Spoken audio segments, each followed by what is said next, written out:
What's up, everybody, and welcome to the 5th episode of the summer edition shows of Morning Cup of Hockey, presented by Bet365.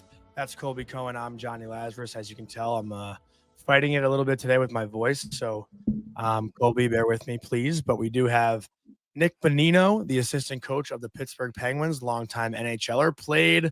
Did he get 1,000, Colby? Did he get 1,000 games? Or close to? I don't know the answer to that question, actually. 868 games played in the NHL. Just looked it up. 15-year career, but just hung him up this past season. You know what pisses me off about that, though? Playoff games, probably 1,000. 105 playoff games.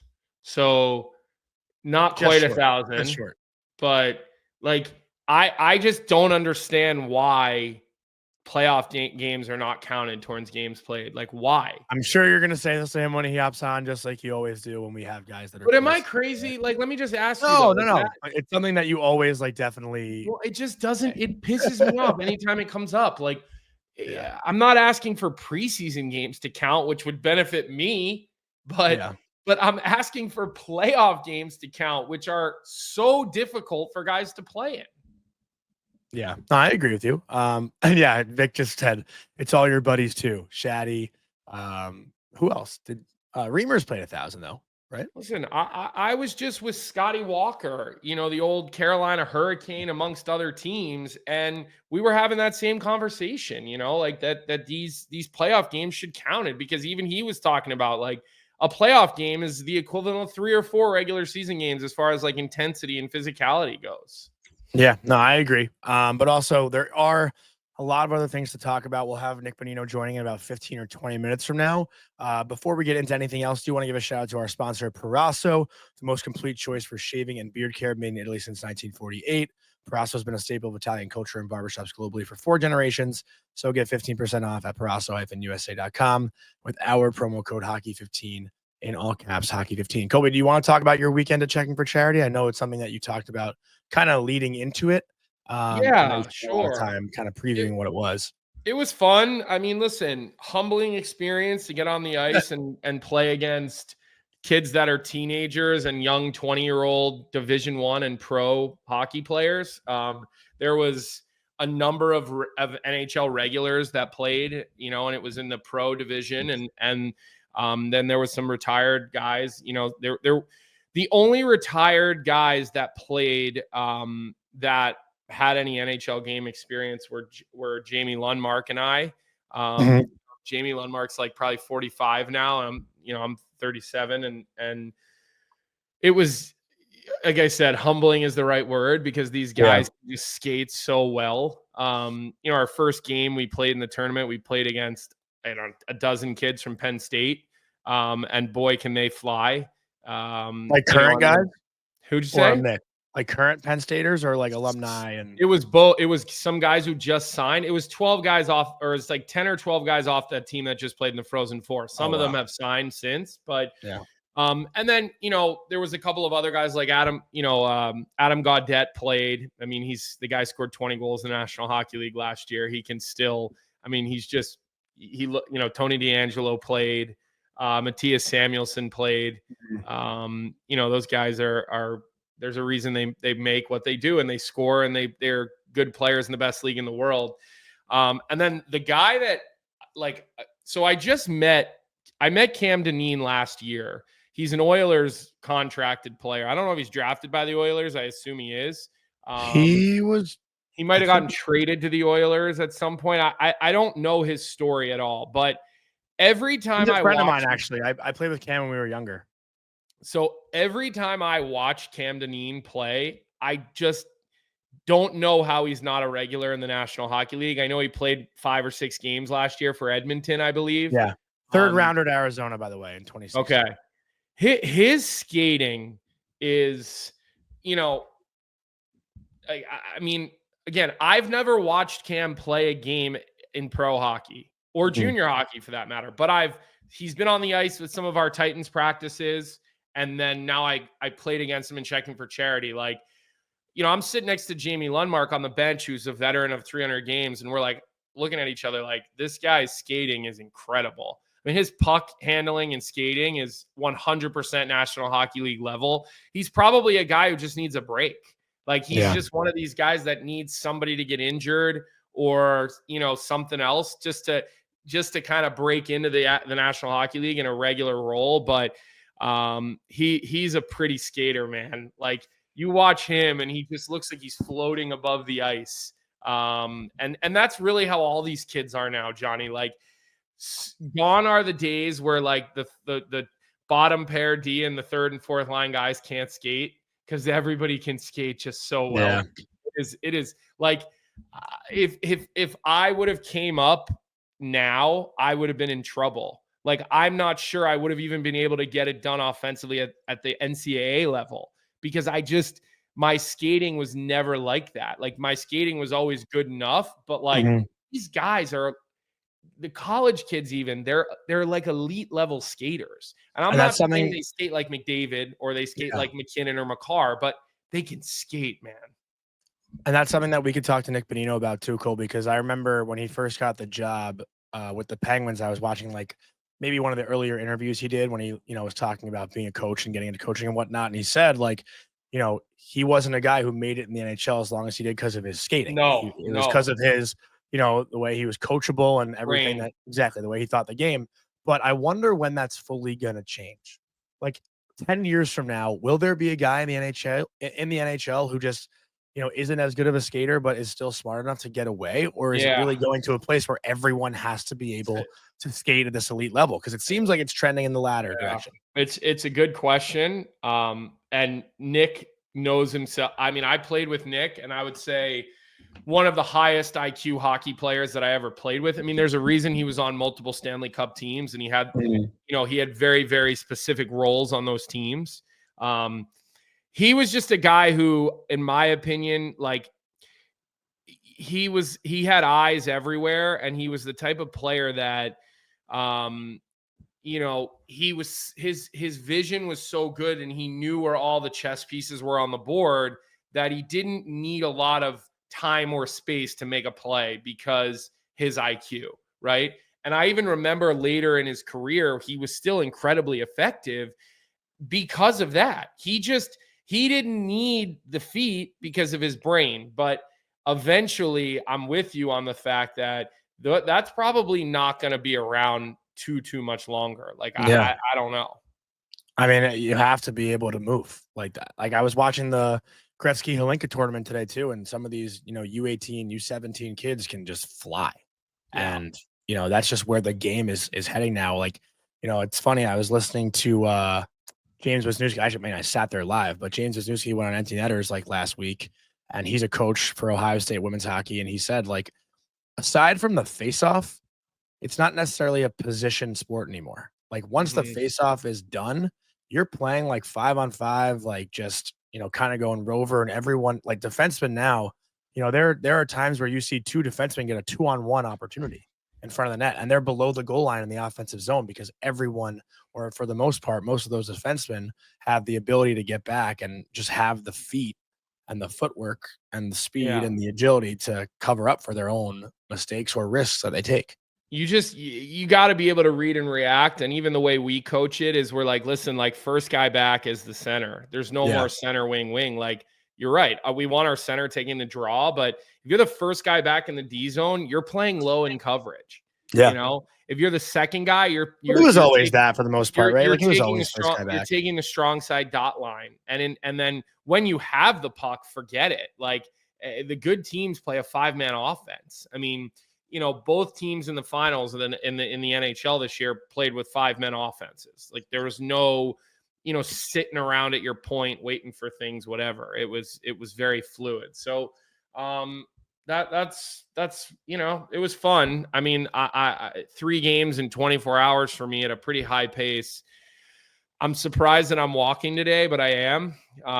Some of the off-ice training that I did definitely helped, but there's no replicating on-ice conditioning other than on-ice conditioning. There's no real way to replicate it. So it was fun. It was a lot of fun. I don't know if I'll do it next year with the pro guys. If I were to do it, maybe I'd I'd go to the, they have a 35 and older division. They've got, they got all sorts of different offerings for the tournament. It's a great tournament though. They raise a ton of money checking for charity. It's wrapped up with the Ed Snyder Youth Foundation. And I know there was a part of it this year for the Gaudreau Foundation and for Tony Vos, all the guys that, we've lost way, way too soon here in the last year. But, yeah, it was fun. It was, I would say this, I think I appreciate the opportunity to get on the ice with, our team we had Sam Lipkin on our team who plays for Utah's American League team in my favorite place,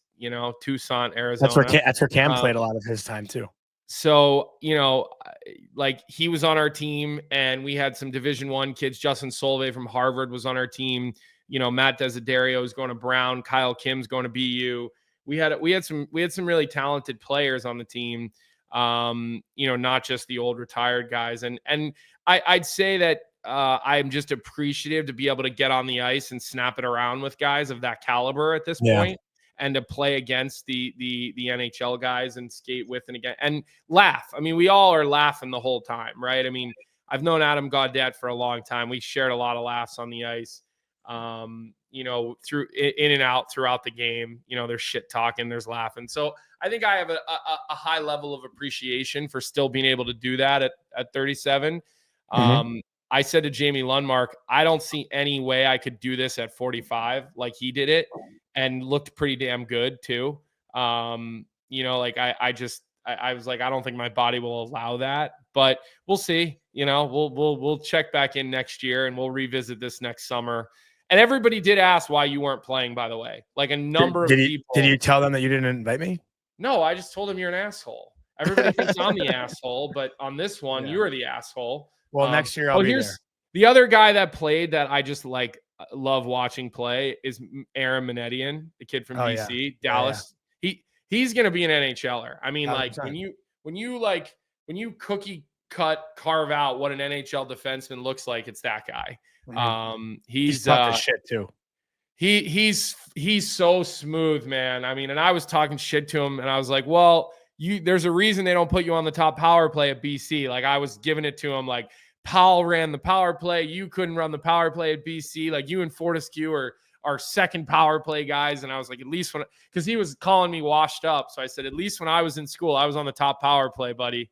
But I love watching that kid. Yeah. He's another one. Like you just appreciate how good these guys are. That's really, I guess, what happens as you get a little bit older and you realize you can't keep up with these guys, right? Yeah. You just have to appreciate how good they are.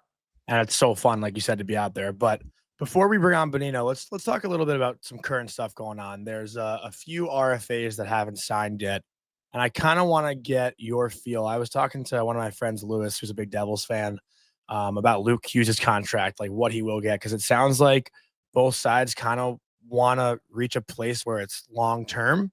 So if you're signing Luke Hughes right now, and obviously there's guys like Mason McTavish who still, is being talked about, Marco Rossi, Connor Jerry, Luke Evangelista, those are just some of the RFAs out there who haven't signed. But I'm curious to ask you, as a, defenseman first kind of guy, like what number do you think Luke Hughes gets after 2 full seasons in the NHL? It's a good question. I'll ask you a better question. Does it start with a 9? I'd say it's probably premature for a 9. I'm probably looking at him saying, you know what, you'll give him 8 times 8. I think is probably the number. Now, look, I'm looking at his stats right now. He's played 82 games in 71 games. So, he's got, I know he hurt his shoulder, right? Wasn't that a shoulder injury that he had? I believe so. Yeah, I remember he was wearing a sling. Yeah, he's wearing a sling. But, you drop a guy into the NHL, you give him 21 plus minutes on average 2 years in a row, and he puts up 47 and 44 points. It's probably a high 8s. It's probably 8 times 8.8. I mean, it's like, if we're talking about Cole Hudson at 9, at 8 times 9, you mean Lane Hudson. I'm sorry, I said Cole.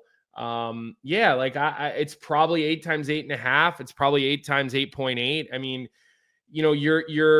he probably hasn't necessarily shown that dominating number one defenseman, which is a $9 million defenseman, right? Mhm. But he's sniffing it. So are you in a situation where you're looking at that number, Jonny, and you're thinking, well, geez, in 4 years, a player of his caliber is going to be making $13 or $14 million because of where the cap is going. Yeah. So, Well, maybe. I just want to say, when I was talking to my Lewis, who I referenced, I kind of looked at Mo Sider. I feel like Mo Sider had similar, early couple seasons to Luke Hughes, but maybe Mo Sider is a little bit better defensively right now. Just he's a little bit, bigger and stronger. But as far as like point production goes, like Sider, 50 points his rookie year, 42 points his second year. Like you can kind of, you know, say that's a similar wavelength, I guess, to Luke Hughes. And he got 7 by 8.5. And I could see Luke Hughes getting that exact same contract. So interestingly enough, on cap wages, it has Luke Hughes' comparables as Shabbat, Quinn Hughes, Hampus Lindholm, and Noah Hannafin. Those are completely different defensemen.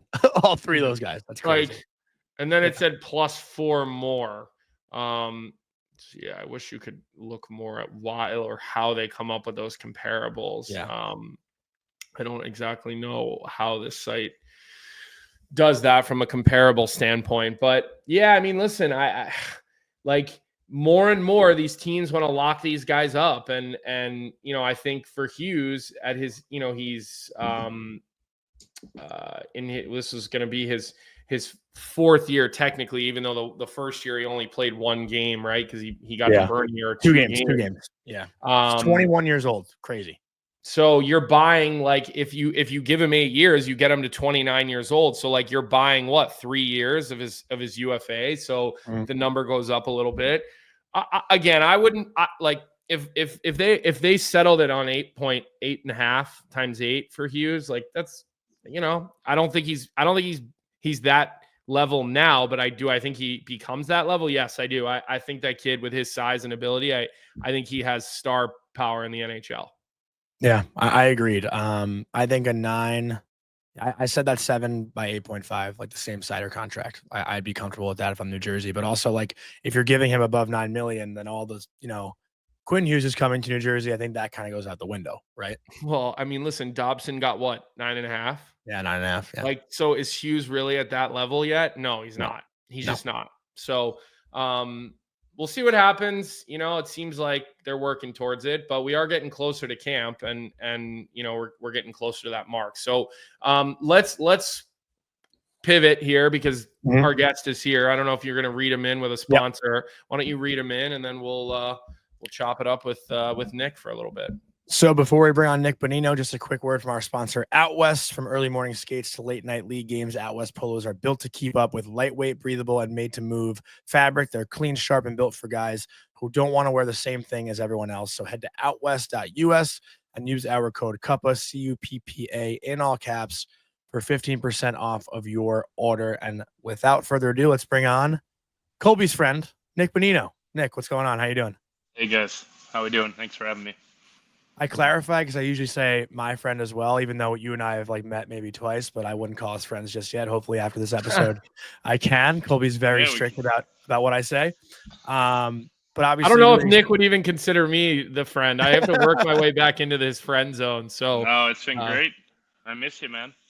Listen, we were debating before you got on. We were talking about you going to play in Ljubljana in Slovenia. And what that experience was like. And we weren't sure, because I remember that team being a Slovenian team, but we weren't sure if you guys were in the Austrian league. Like, how did that whole thing come about? Like, what was that whole experience like?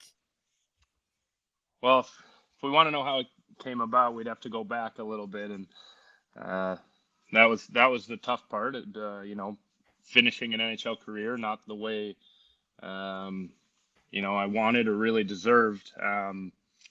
So we took that summer, Lauren and I, and we were actually camping and we were going to retire and just figure stuff out, and kind of said, why aren't we thinking about Europe? Like, what a place to live and what an experience it can be for the kids and the family. And, hockey has the opportunity to give you so many experiences, and let's try this. So, Yeah, I got in touch a little bit late. So I guess with Europe, like there's certain windows where they're adding guys and then they kind of sit and they add guys at different breaks. And for me, we were talking to a bunch of teams over there, like German league, Swiss league. And I don't know, just for me, I didn't get a feel of like, I don't know, you just don't get that feeling. And I thought there were a lot of questions that I didn't love too, like, can he still play? You haven't played since January. And to me, I was kind of like, I played 15 years in the NHL like this. It pissed me off. And then Ljubljana called, and again, I didn't know anything about Ljubljana. I didn't know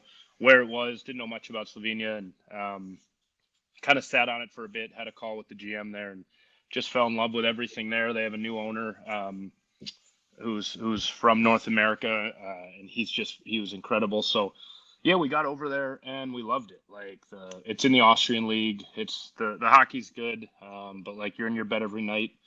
That's what they told me when I was signing. They didn't tell me sometimes it was 4 a.m. after those 7-hour bus rides. And Jeez. But you're driving, you're riding through Austria, through Hungary, through pretty cool areas. You're not, on the East Coast or something like that. So we really enjoyed it. We'd actually signed for 2 more years. And then this whole thing this summer came about, and just such a great opportunity to be on an NHL bench, and you can't pass that up. So it was a harder decision than one would think, just because of how amazing a situation it was there. And, I made some really good friends. They have a good team again. So try to be an advocate for them. Any NHL guys getting older or looking to go to Europe, that's a spot to go for sure. Well, I can tell you, Higgy and I played, and I'm talking about Chris Higgins, who's a former teammate in Nixon. We played a Champions League game against Ljubljana, and so we've been to Ljubljana years ago. I mean, probably 10 years ago, we were there. We walked around that little town. Beautiful place. Like such a pretty place. So we've actually been there. I don't know if the rink is the same rink or anything like that. Yeah, it is for sure. It is. But I can definitely second the fact that it is a pretty place. And then the other thing I want to clarify before I let you ask him a question here, Jonny. For those of you who aren't aware, Nick is actually the second best hockey player in his family. His wife was a player at BU, Lauren Cherwick Bonino now, who was a hell of a hockey player from Western Canada, who was a star at BU in our college days. So just to put a little bit of information behind that, so the people know where Nick learned it all from, Yep, she'll love that shout out. Yeah, she was back on the ice last spring. We were in Canada here, and she was assistant coach for ringette, for one of our daughter's ringette team. And I was the volunteer coach. Like, I didn't even get a label. I was pushing rings around. I was just like the dummy doing drills, and her and the head coach Kendra were bossing me around. So no, it's good. She was really happy to get back on the ice. It'd been a while, and just a great player, and obviously someone who I've had in my corner now my whole NHL career, and just invaluable. The support I've gotten from her, and we could talk the whole show about that. So I'll just end it there. No, it's a nice thing to add though too, and obviously we appreciate that kind of stuff. But when it comes to coaching, like, I don't mean for this to sound like it's me trying to be funny, but like in any way. Colby's talked a lot on the show about like when guys played for Wayne Gretzky, and like Gretzky's telling them to do something, but it's like, what's easy for you might not be easy for me. Like that's just how playing for Wayne Gretzky would go. And, you played with Sidney Crosby, like he was your captain when you won cups with Pittsburgh, and now you have to coach him. Like, how are you going to coach Sidney? Like, what doesn't he know already? You know what I mean? Like, how, have you thought about that at all? And I've talked about it with Lauren, but the thing that I keep coming back to is that who has coached Sidney Crosby that has been better than Sidney Crosby? No, right? That's what I'm saying. I think that's the thing. And I think with Sid too, he's very receptive to everything. Like he's a sponge, and he's a hockey mind. And, we talked a couple times this summer. I was chopping up some video, just some breakout clips from different teams. And I would mention a team, and he knows their breakout. He knows their system. He knows their forechecks. And so he wants to be coached, I think. He's obviously, you let Sid do what Sid does. But I think for players, established players, talking with Muser, and obviously being coached myself for 15 seasons throughout.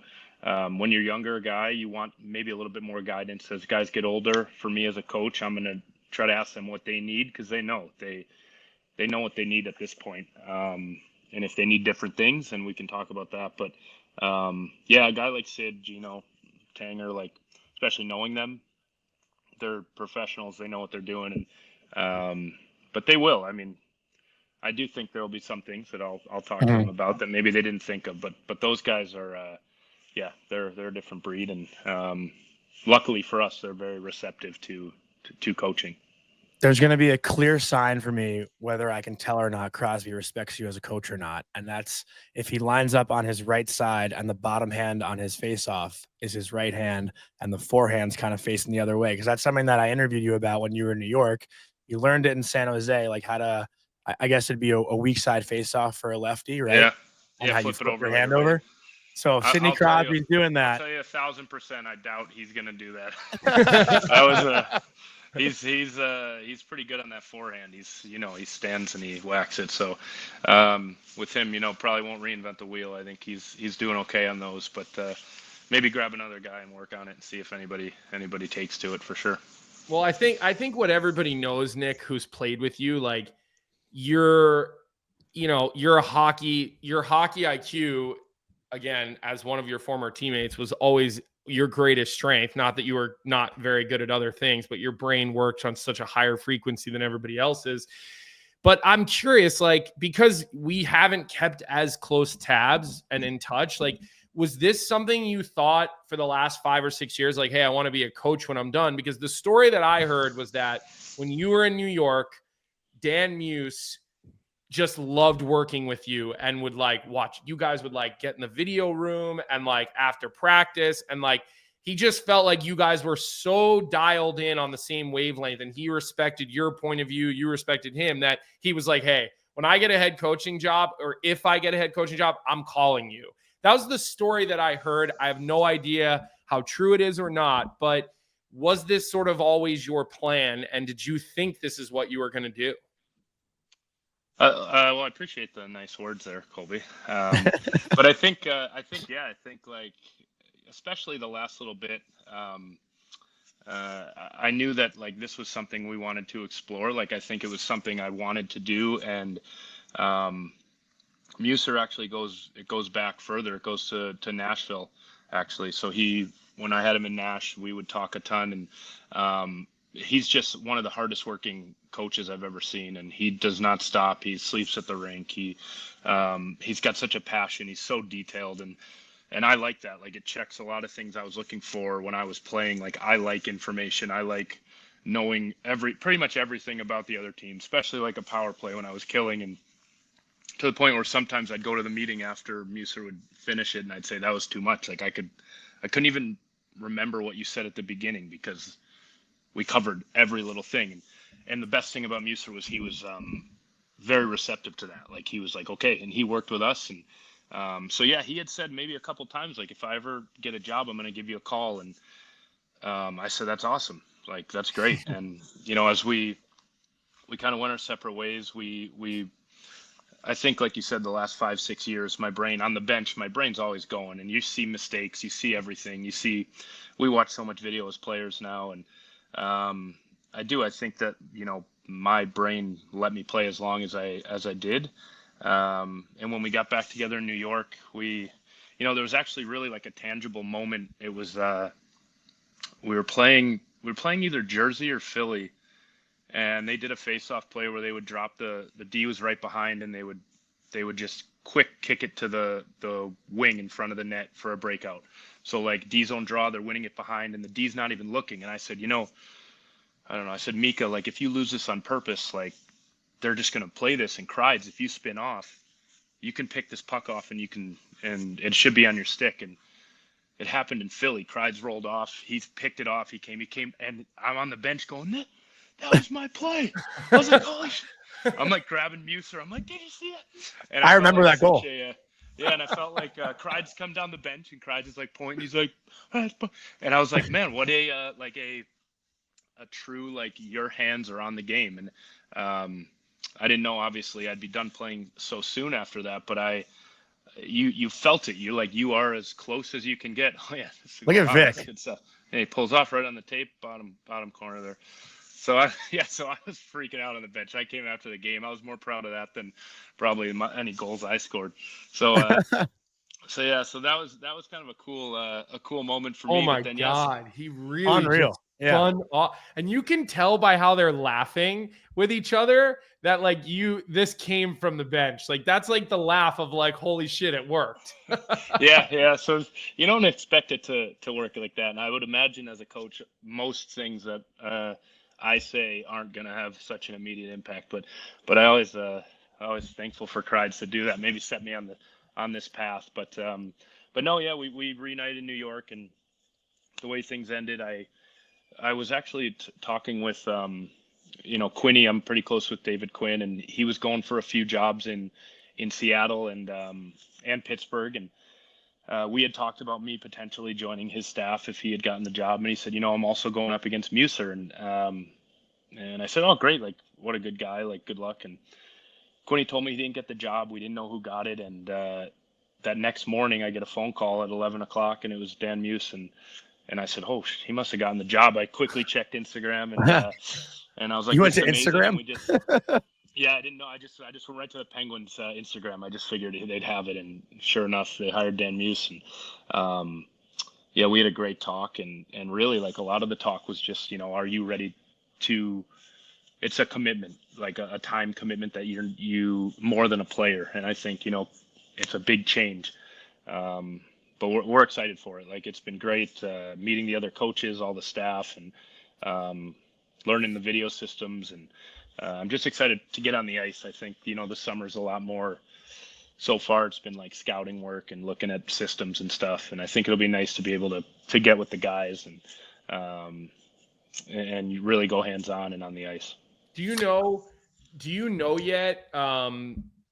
Like, are you going to be doing penalty kill, power play? Like, I know most people remember you in the NHL as you really became like an elite level penalty killer, but like, I know you as a guy who also ran a power play and whose offensive brain was every bit as good as his defensive brain. So do you know like where you're slotting in on the staff and what you'll be kind of more focused on this year? Yeah, I think we talked a lot about my role when I got hired as a first year coach, really in any league. It was kind of a let's not get overwhelmed. Two great guys they hired with us, actually three with Kluner and Stutzy and Nelly, and Stutz is going to kind of have the PK, and I'm going to have a good role with him in that. Like that'll be probably primarily systems wise, but with Nelly too helping out on the power play, and the way we're setting it up, it seems like it's such a cooperative coaches room. Like we are. There's no individual offices. We're all together. We're all in at this round table, bouncing ideas off each other. I'll be next to Muser during the games with on the radio with Kluner up top, and helping with face-offs, with line matches, letting them know who's coming and stuff. And I think that's the thing that I'm really looking forward to preseason, just kind of getting a grasp on how the bench works, and what guys want to hear, what guys don't want to hear, things like that. But yeah, so it'll be help with both special teams, but predominantly PK, I would think, early on at least. Is there a coach, Nick? You just mentioned David Quinn, and I could just assume that if you ever get a head coaching job in the NHL, your first phone call would be to Joe Pereira to be your assistant. I would just assume that. Absolutely. I was just with Joe, by the way. Like, oh man, we'll talk offline. But is there one or two that you had that like you feel like live within you the most as far as your hockey career? Because going through your stops, like you had some very impactful stops in the NHL. Anaheim was where you started, because I remember we were playing against each other in the American League at that point. Then Vancouver, Pittsburgh, Nashville, Minnesota, San Jose. And then you get screwed over by the New York Rangers, so we won't talk too much about them. But but which guys along the way do you feel like you really took from that you think you're going to use as a National Hockey League coach? Well, the easy answer, I think I have to say, is Dan Muse, of course. Yeah. Anybody So else, though, I guess. Just as my, my boss now. No, to be fair, Muser, like just the work ethic you can definitely will take from that. Just how detailed he is. I was fortunate to have from high school to have like, a good friend in Farmington, Mike Barone, to John Gardner at Avon, to Jack Parker. Like you can't. Just the list goes on. I think in the NHL, I owe a lot to Bruce Boudreau. Randy Carlisle was the coach in Anaheim, and it seemed like he didn't love me. Like kept sending me down. And when Bruce got the job, called me up, put me on the power play. Just from Bruce taking that positive energy he always brings. He's happy to be. He just loves the game. He wants to win, and moving forward, I played for so many great coaches. He played for Sully, played for Lavi, played for Quinny. It was nice to get to play for Quinny again, and having such a relationship like I do with him, getting to play with him, play for him, I should say, in San Jose. And that coach's room was really cool with Warsaw, who, an amazing young coach. So happy for him at Worlds there, and was They made texting you him along the captain way. at Worlds. Didn't he put the C on your jersey at Worlds? Quinny did, but that was the year Warsaw was there too. That's the year we kind of blew it. Like we were there against Germany up late in the semis, and then up against Latvia late in the bronze. So happy to see Warsaw go back and get that done. But just so many great coaches. Every coach is different. I think some coaches are louder, some coaches are more intense, some coaches have their strengths and weaknesses. But for me, just pulling from some of the guys I've looked up to, but at the same time, just being who I am, trying to be, I felt like I was a locker room glue type guy through my career, and, not really changing that at all. Yeah. And, I didn't know you, in the early parts of your career super well. Obviously, I remember like watching you when I was younger, but I was talking to Pat Maroon today, who's like a good friend of our show, who was with us the entire year. And he specifically said to ask you about when you were on a line with him and Brian McGrath. And apparently there's a really funny story from those times. Yeah, Big Aaron. I mean, first of all, probably the toughest line in hockey with Big Aaron, Pat Maroon, and me. No one was messing with us. I felt like you I had a could do lot of anything I you had a wanted. lot of free space in that line. I could have done anything I wanted. No, but I'm guessing the story he's alluding to is he didn't tell me. Big Aaron came in and his first, I don't know what it was, his first few games he was just scoring, like everything was going in, and he was shooting the puck. I think he spent or he must have shot 13 one game. I think he set the Syracuse Crunch record. So I remember this, by the way. That's great and all, but me and Pat were like, man, like let's get a cycle going. Like he's coming, he's grabbing the puck, he's shooting it from the half wall, he's shooting it from the goal line. So I'm like, Patty, we got to talk to him about like maybe just cycling it instead of shooting. And Patty goes, you got to talk to him. You're the center of the line. You got to go talk to him. I said, are you sure? He's like, yeah, you go do it. So I come up and me and Pat were talking. So I felt pretty confident about this talk I was about to have with Big Aaron. And I go over to him. I say, hey, Big Aaron. He kind of just was looking. And he just like stares at me. And I said, I paused for a second. I said, just keep putting the puck at the net. We'll be there. And I went back to Patty. I said, I completely wussed out, man. He didn't have the balls to say it to him. So he just kept shooting the puck. We just kept going to the net. It probably worked out because we got some points that year. But what a team we had. We had a good team, and that was a pretty fun line to be a part of.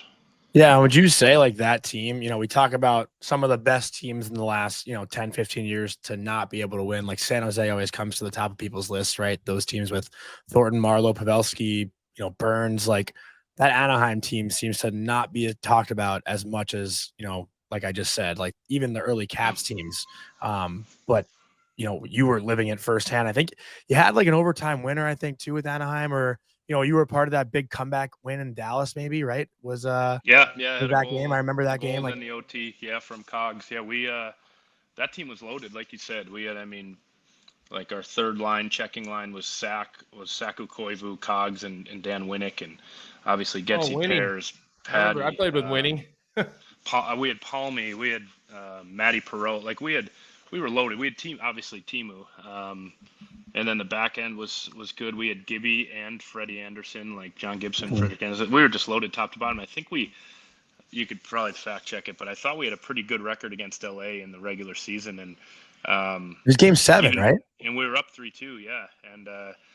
And they came back, and I remember game 7, I think it might have been 3 or 4-0 at the end of the first. It was just a game that was never close. The puck just was going in for them, and a real letdown. They go on and win, and it's funny. I remember thinking after that series, like, oh, if we'd won, we won this series, we would have won the cup. And then having done it later, I kind of understood how naive that was. Like, it just gets harder and harder every series. There's a reason every team is in every series, and that was too bad, because I think those Anaheim teams were really good. Yeah, I mean those early days, like those were fun to watch. I mean, especially like I think the one year you had like 25 goals, if I remember correctly, or at least close to 25 goals. So it was always fun. Those were years where we were kind of just out of school, so we were all tracking each other so much before everybody started having kids and whatnot, and things got a little bit crazy and out of hand. So let me ask you this, like, are you still skating at all? Are you still like in the gym training, like trying to make sure you like stay with it a little bit, or is it all being a dad and getting ready for the season for you these days? Yeah, you're gonna laugh at this, but before I actually went to Europe last year, I ordered all completely new goalie gear, like full set of Bauer head to toe. Finally, yeah. his dream. That was my dream, man. Really? I love it. Yeah. And so I got like the tiles in the garage, and Lauren and the neighbors and my brother-in-law were just ripping pucks at me, and we went on the ice a couple times. Then I actually decided to keep playing, so went to Slovenia. But this summer I haven't skated. Like I don't know. There's something about that. Like, we have a gym in the basement, and there's something about just going down there. Like, I just don't have that. I think it just it beat me up for however many years of like this dogged pace, keeping in shape. So I think for now I'm doing workouts here or there. I do play a bunch of pickleball, the best. So we're Elite doing that, Lauren and I. Nick is an elite ping pong player, by the way. I mean, I still send him ping pong videos and memes that I see on Twitter when I see these kids like backing up like 100 feet from the table, because like Nick Bonino and Brandon Yip used to have epic battles back in the day. Battles, yeah. I mean, really elite ping pong players. It's translated well to pickleball. We play a lot, and actually pickleball was a really big help when everything happened in New York. Like, we were at a Lifetime, and we ended up playing a ton of pickleball. Great community there. I went to Atlanta and we went to qualify for like a PPA. We tried, me and a guy from there. So it took my mind off a lot of stuff. It was really fun, and it's something that like now, play a lot. I think as a coach, it's nice too. I don't have to worry about ripping my groin or anything. I can just play. So, yeah, trying to keep it tight, but obviously a lot less workouts than I'm used to, for sure. I'm interested in something you said earlier too, just about like how, I guess, you said coaching is going to be even more busy than playing. Is there something specific you can allude to? Like, my first assumption was like, doing more video and stuff like that, like on the plane rides home, and you're not like taking your mind off the game. Your mind's probably on the game more, than ever. But is there anything that you can specifically talk about? Yeah, I think just as you play, you get a routine, and there's usually an hour rule before practice, hour and a half, you got to be there. And for me, I was never a big stretcher. Like I luckily, like, I didn't have many issues with stuff. My injuries were mostly broken bones from block shots. Mm-hmm.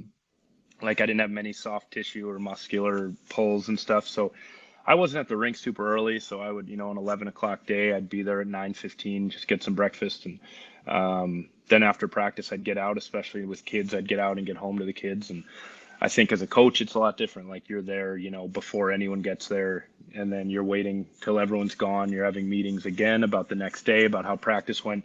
And I think it's just different. It's you're used to one thing for so long, since 2010 for me. And I think that time commitment is just something he wanted to let me know, like, hey, it's going to be a lot different. Like, is it something you're ready for? And I said, absolutely. You're at the rink, and you're on the ice. It's going to be great. So yeah, definitely a lot more hours after a game, for instance, too. I mean, guys get on the plane, they're playing cards, they're sleeping, and we'll be cutting video. And and that's just like the coaching life. So I think it's just kind of getting ready for it and just telling me this is how it's going to be, and is it something you're ready for, which I appreciated him doing for sure. And it's funny, like when he said video, it like jogged my memory, and I was thinking, like, is Sauce still with Pittsburgh? You know, Andy Socher, who is now director of professional personnel. He was a video coach at BU and we were there. And I know he's risen up the ranks. I know he was with Sully for years. He was with Heinze for a while. And now he's with you guys. Have you had a chance to connect with him at all and talk to him at all?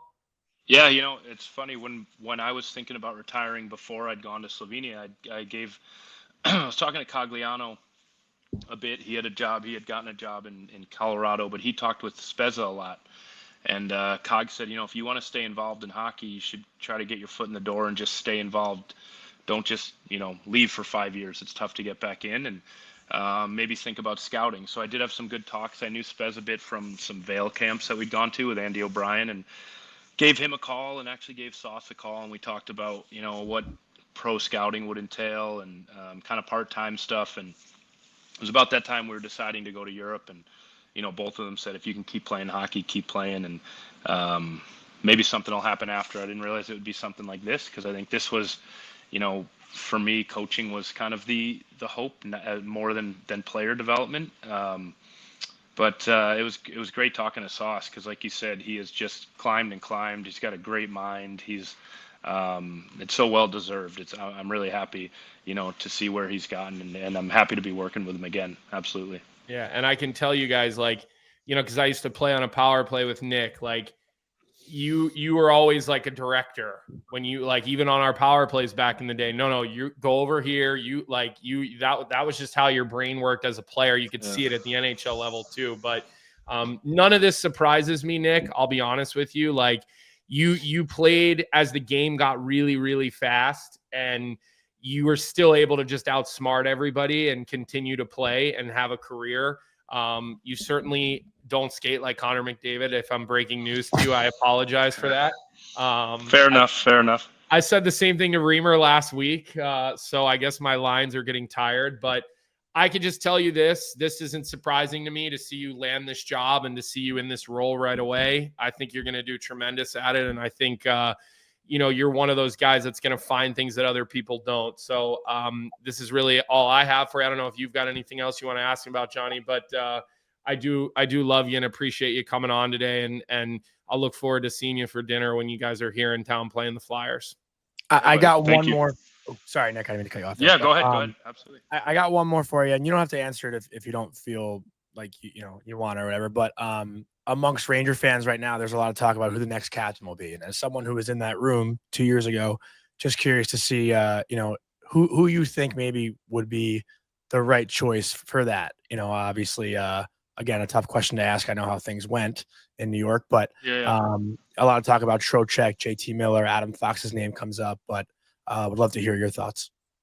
Yeah, I mean, I love Troch. Like, Troch, we lived together right next to each other in town. Kids were in kindergarten together. He's just a great guy, great leader. I think, I loved coming to the rink and being with him. Obviously Foxy's a great guy too, and one of the elite defenders in the NHL. But there's something about Troch. He's got that kind of that magnetism that guys are drawn to. He's vocal, but he's not too vocal, right? And he plays hard, and that's really what you want. Like, he's going to go out every night and he's going to give it. So, not sure what they'll do there, obviously, but I can't say enough good things about all those guys. But about Troch, he's just a class guy and a great family, and couldn't go wrong with that pick for sure. Yeah, he'd be my pick as a fan, obviously, as well, but. I don't know if that matters. Listen, I played in the American League with him when he was 20 years old, maybe 21 years old, and the guys went as he went. Even at that time, when there was a lot of older players on that team in San Antonio with NHL experience, it seemed like when he was going, everyone was kind of following, and that's kind of, especially early on, that's pretty impressive. So, Nick, please give Colby, they open up against the Rangers, I think, too, this year. So that'll be. We do, yeah. We're in MSG there. Yeah. There'll be some money on the board for that one, I'm sure. Yeah, probably. That'll be fun. And maybe our pal who just moved to Connecticut will take a ride down to New York to watch that one. So we'll keep in touch on that. But hey, listen, give Lauren a big hug and a kiss from me, please. Give her my best. And like I said, we'll see you when you come to Philly, and we'll go get a good meal together. Okay, pal? Yeah. Thanks for having me, guys. This was fun. All right. I appreciate it. See you, pal. Thanks, Nick. Appreciate it. See you guys. Awesome stuff, Colby. All you can lead it however you want to go right now. I'm sure that was cool to catch up with an old buddy. Yeah, listen, I'm so happy for him because, it was hard to watch him get screwed in New York. And so for him to, be back riding shotgun where he wants to be just makes me so happy. I mean, admittedly, we don't keep in touch every day but one of the best and smartest hockey players I ever played with. I mean, there's no doubt. That Kreider story was awesome. His brain just works at a much higher frequency than most guys. And the more I see this younger generation of really high-end skilled players, the more I wonder if guys like him will still exist, like that can just out IQ you, right? Like in every facet of the game. So smart move by Dan Muse, getting him in the door, getting him on his staff. I had heard rumblings that David Quinn was interested in Nick, and none of that surprises me either. So it was great catching up with him, and I'll certainly have more of a reason to keep an eye on Pittsburgh now, no doubt about that, and hopefully those guys can get the ball rolling, because listen, they're in a tough situation in Pittsburgh. It's sort of that team of, you have some young guys you're trying to usher in, some Hall of Famers that are coming down the 17th fairway, maybe not 18, but let's call it 16 or 17, and we'll see how they do. But did you know what I was referring to with the Faceoff thing, by the way? Do you know that I didn't know that player, that story at all, but yeah, it doesn't surprise me. It makes a lot of sense to me. And here's the thing, he'll be humble about it and he'll never talk about this, but I guarantee you there will be moments when Sid wants to pick his brain particularly. Yeah, 100%. I will bet on it, and he'll probably never say it out loud or admit it, but I would bet on the fact that those Hall of Famers will want to pick his brain. I will bet on that, and any amount of money, just because, again, I know the way people respect, his IQ and his brain for the game. It's up there, with current players. It's, he sits high atop people's preferences for that. Yeah. Well, I was going to say, we didn't get to dive too deep into that, but when he came to New York, he, I think he had gotten that from, is the name Mike Ritchie, maybe, the guy in San Jose or something. And I'm sorry if I'm getting that name wrong, but I remember talking to Nick about it, and then Mika started doing it, Barclay Goodrow started doing it, I think Trocheck started doing it, all these guys slowly. Mike Ricci, yeah, I mean, he played, I watched him growing up. Mm-hmm. I'm pretty sure that's where he got it from. He had no teeth, and he had long hair. That guy was a battler. He was a blue collar battler, Mike Ricci. But Bonino had this little face-off technique, I guess would be the word, that he used, and all the Ranger centers started doing it. So that's why I asked the question about Sidney Crosby's 38 years old now. If he starts doing it, I'll be like, oh well, Nick Bonino brought that there. What I mean? So that's something that's a clear thing. You're looking for an edge anywhere you can get it. I've talked about this on our show for years. The guys that have these long careers, they're the guys who are never okay, I'm just good enough. They always figure out a way. Nick was talking about going to those camps in Vail. Those camps in Vail were Sidney Crosby and the elite. You got to be either very elite as a player or very elite as a respect, being respected as a person and a player to be invited to those types of things. And those guys, man, I've said it about Patrick Kane, watching him at the end of his career and when I was working in Chicago, he still was trying different shit in practice all the time to try to get better. And sure, when most guys play, they're yeah, I'm trying to get better every day, but people don't, that's just lip service, right? Yeah. Guys who last 15 years in the league, they actually believe it. And there's always an outlier. There's always guys who can party all summer, and we all laugh when we see the Ovi stuff, when we see Ovi in the summer and he's got a big barrel and he looks like he's just been boozing his face off all summer. Like, sure, there's always the exception, but most of the guys that have had the elite level careers, like Crosby, like Kane, like those types of guys, like they're like, okay, like I'm trying to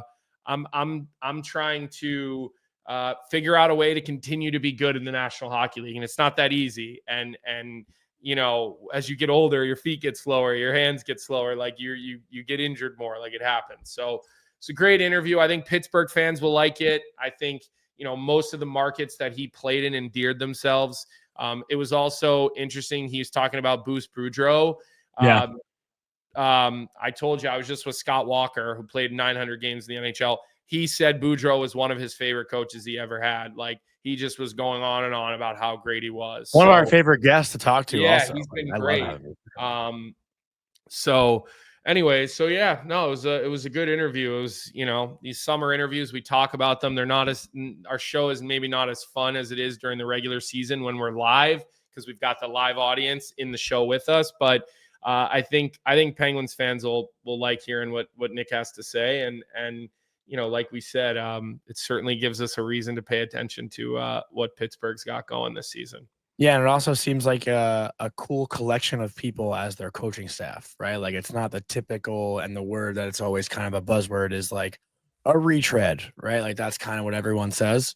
Well, When it comes to Todd hiring Nelson coaches. was the Hershey coach forever, right? And he kept getting, I think he kept getting passed over for head jobs. Like, everybody kept saying, like, when's this guy gonna get his NHL head job?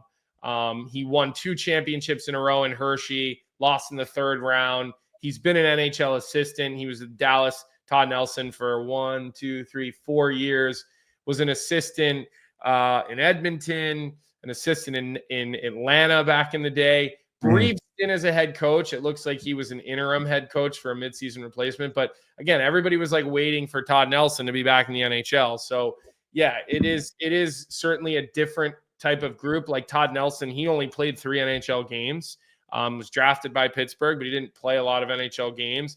And then I think with Dan Muse, I don't know do you know anything about Dan Muse's playing career? I don't. It's a good question. I don't know if he played in the NHL. I'll look it up right now quickly.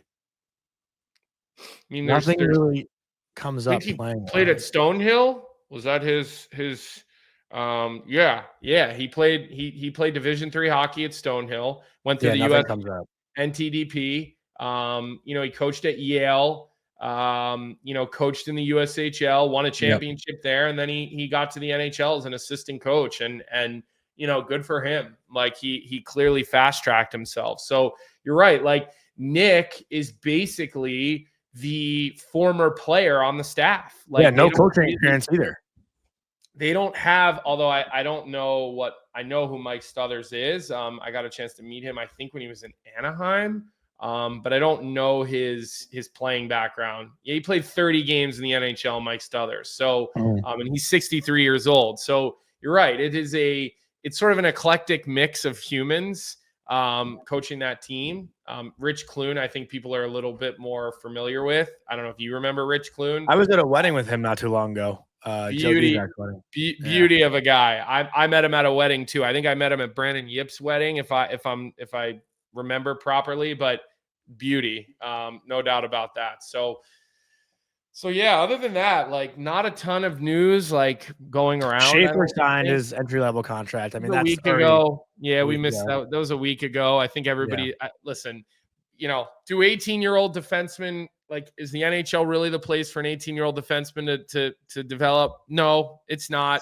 Well, anyway, I got some like because I said, like, do I think it's the smartest move for the team? No. And people like kind of had a problem with me saying that. Like, someone was like, well, you know, he can play 9 games, go back to the OHL and blah, blah. I'm like, yeah, I know. And listen, if that's what they want to do, it's not what's going to happen. He's going to play this year in the NHL. There's no way he's going back to junior. No way. I don't think they would sign him if he was going back to juniors. But like Jet Luchenko did that last year. You know, but it's different.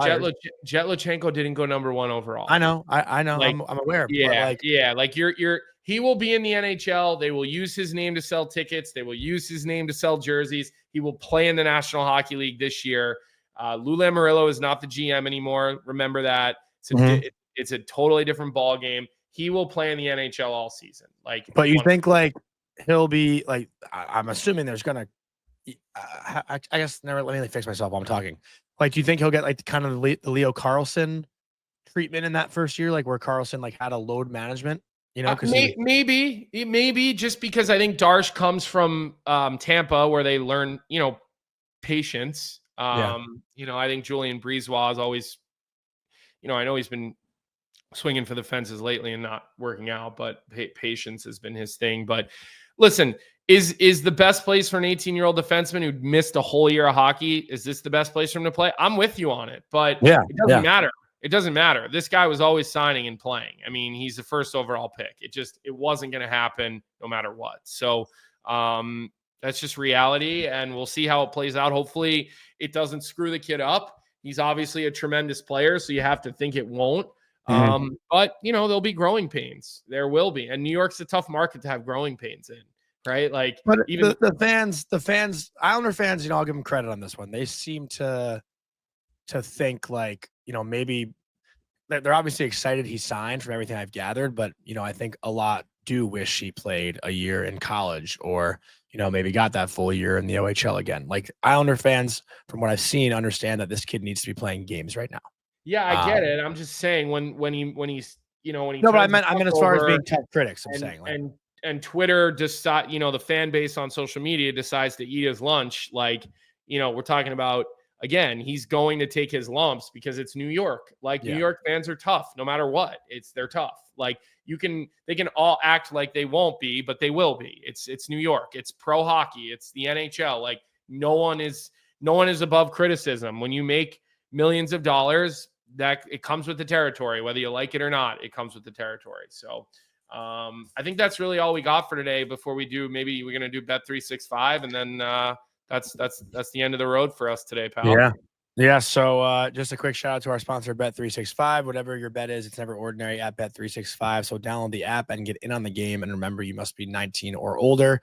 And with the Pittsburgh Penguins assistant coach being on the show today, they're getting a lot of disrespect. Bet365 has them at plus 850 to have the worst record in the NHL this year. And they're also plus 600 to make the playoffs. So let me ask you, Colby, which one do you think is more likely? I don't see any world where the Penguins make the playoffs. But I don't know if they'll finish last. I think Chicago will probably finish last again. I don't see any world where Sidney Crosby finishes last place in the NHL. Yeah. Yeah, they've got some holes on their back end. But with Sidney Crosby, I just don't. I know, but does Sid finish the year there? Sid does, yeah. Malkin won't. Yeah, I said. This is a rough. It's a rough lineup. They're gonna battle for the basement. Unfortunately, I think they're going to battle for the basement. Well, that's where the direction. I mean, that's the direction of the organization right now, anyway. So I don't think that's like that wouldn't be the worst thing for them. It's part of the plan. But yeah, that's really it for this week. Any final thoughts on your end? We didn't say that we're recording this on Monday night, right? Monday night, 5:45 p.m. on the 11th. The show will come out Wednesday, 9 a.m. the 13th. But no, when I'm done this, I'm heading right upstairs. I've already got steaks and everything marinating, so it's nice. It's right on the grill to provide food for my family. That's the way this goes these days. So that's all we got, Johnny. So we will look forward to reconvening in a week. And I got the Matt Martin camp next week, actually. I'll be on the ice coaching like 60 kids at a time with the Islanders organization. So that'll be fun.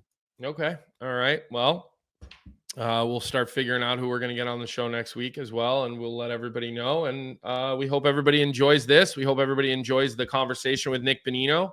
And we will look forward to seeing everybody a week from Wednesday the 13th. Have a great week, everyone.